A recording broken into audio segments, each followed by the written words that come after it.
Hello dear students. Welcome to today's video lecture on the serial dilution. First of all, the question arises, what exactly is the serial dilution? Right. So as the name suggests, it is a series of sequential dilutions that are performed to convert a dense solution into a more usable concentration. In simple words, serial dilution is the process of stepwise dilution of a solution with an associated dilution factor.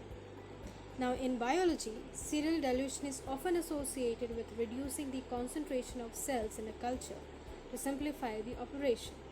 Now, why do we need a serial dilution? What are the objectives behind it? So, the objective of serial dilution method is to estimate the concentration, that is, the number of organisms, bacteria, viruses, or colonies of an unknown sample by enumeration of the number of colonies cultured from serial dilution of the sample.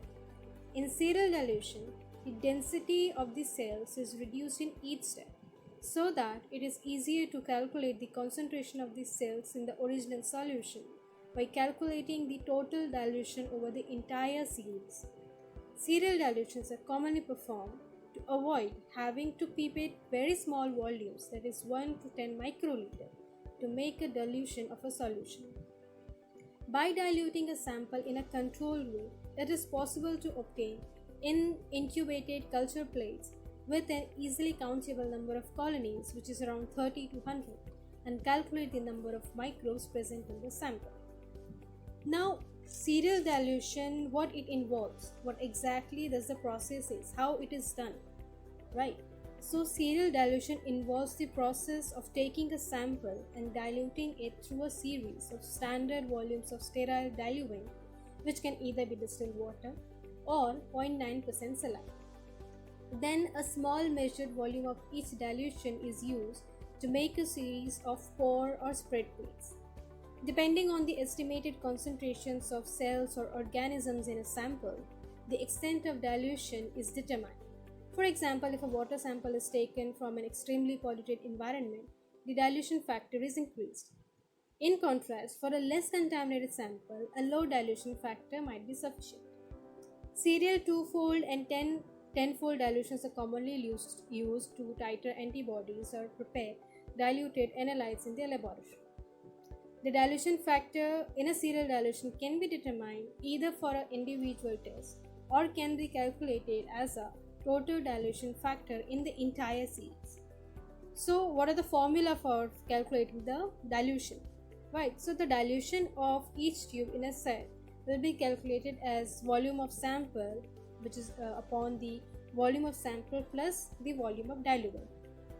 For a tenfold dilution, like 1 ml of sample is added to 9 ml of the diluent. In this case, the dilution factor for that test tube will be like 1 upon 1 ml plus 9 ml, which is the 10 to the power minus 1, right?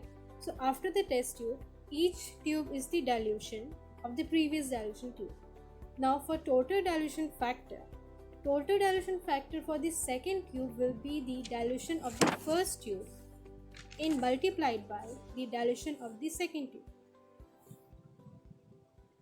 Now this video demonstrates, suppose this is a stock solution and we are going to make a 10 to the power minus 4 diluted solution of a stock solution. First of all, take 4 test tubes. Label the test tubes A, B, C and D. Add 9 ml of distilled water to all these test tubes. Now, what we will do, we will pipette out the 1 ml of stock solution and transfer that into the test tube label A. Here, we are diluting with 9 ml of distilled water, making it the 1/10th dilution or 0.1 dilution or 10 to the power minus 1 dilution. So, now we have 10 to the power minus 1 dilution. We will mix it well. Then we will transfer 1 ml from test tube A to test tube B. We are further diluting by 10 times, making it in a test tube B. The concentration will be 1 upon 100 dilution, that is 10 to the power minus 2 dilution. The procedure is repeated in the case of test tube C.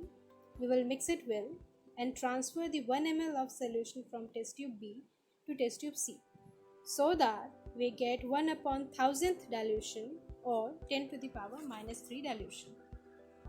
Now we will again mix it well and transfer the 1 ml from test tube C to test tube D. We will get 1 upon 10,000th dilution or 10 to the power minus 4 dilution. So in each step what we are doing, we have diluted the stock solution 10 times, making it 1 upon 10,000 at the end. So this is the procedure we follow, especially in the case of bacterial culture. If we want to prepare via plate method or streak method, so that we get minimum the number of colonies in the plate. So thank you for watching. Don't forget to like, share and subscribe to the channel.